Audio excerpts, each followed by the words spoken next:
Un nouveau traitement pour les personnes qui souffrent de dépression sévère, un robot conçu et fabriqué en Alsace. Il permet de faire de la stimulation magnétique transcrânienne. Vous allez comprendre, le CHU de Strasbourg est pionnier sur cette thérapie. C'est un dossier signé Marie Heidmann et Arnaud App.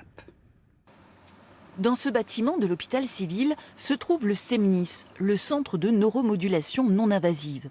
C'est ici qu'on pratique la stimulation magnétique transcrânienne. Son but, corriger des désordres observés sur des IRM cérébrales de patients très dépressifs. Avec cette technologie, on peut stimuler la partie superficielle du cerveau, donc tout le cortex. Et via la stimulation du cortex, on peut après stimuler un réseau neuronal.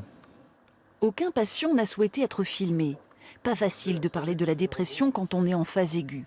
Alors, c'est le docteur Jacques Fouché, le responsable du service, qui se prête à une démonstration. Le robot va délivrer un champ magnétique pulsé qui va ou activer ou freiner l'activité d'une zone en fonction de ce qui a été analysé sur l'IRM. On a collé sur la tête du patient un marqueur à 3 têtes que la caméra repère dans l'espace. Et pour qu'elle puisse dire où est le marqueur par rapport à l'IRM du patient, on montre sur la tête du patient 4 points qui servent à faire la synchronisation à l'IRM. Et dès que j'ai le trait bleu, c'est la confirmation que je suis bien dans l'alignement et que je peux envoyer une stimulation. Des stimulations indolores, les séances peuvent durer de 5 à 30 minutes selon les personnes, mais ne remplacent pas les traitements médicamenteux existants. Okay.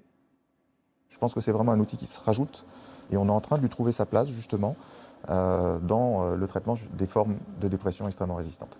Ça nous est quand même arrivé à plusieurs reprises de traiter les gens qui sortaient de 15 ans de dépression, 10 ans de dépression.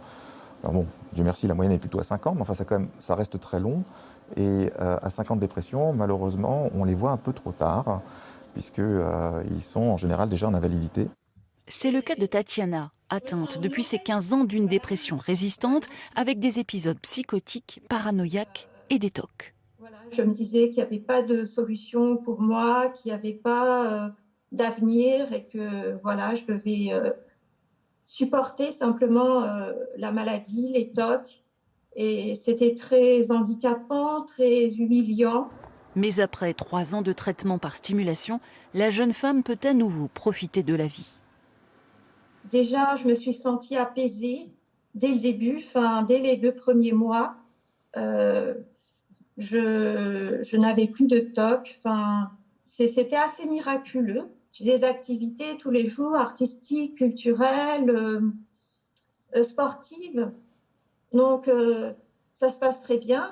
À l'hôpital de Strasbourg, ce sont 200 patients qui bénéficient de cette thérapie et d'une technologie des plus pointues au monde et 100% alsacienne.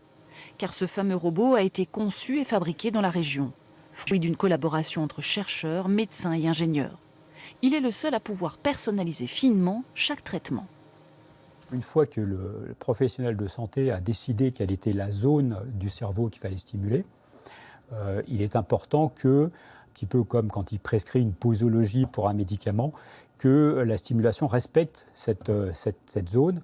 Et c'est à la fois une zone, mais c'est un temps donné aussi, une orientation de la bobine de stimulation. Et tous ces paramètres-là sont contrôlés en temps réel par le robot. Et déjà, la start-up a mis au point un petit frère plus compact et vendu 50 robots dans le monde pour traiter la dépression, mais aussi des douleurs chroniques, des acouphènes. Les débouchés sont prometteurs. Ce n'est pas Tatiana qui dira le contraire, elle qui a même pu reprendre le piano à 4 mains pour son plus grand bonheur. Et notez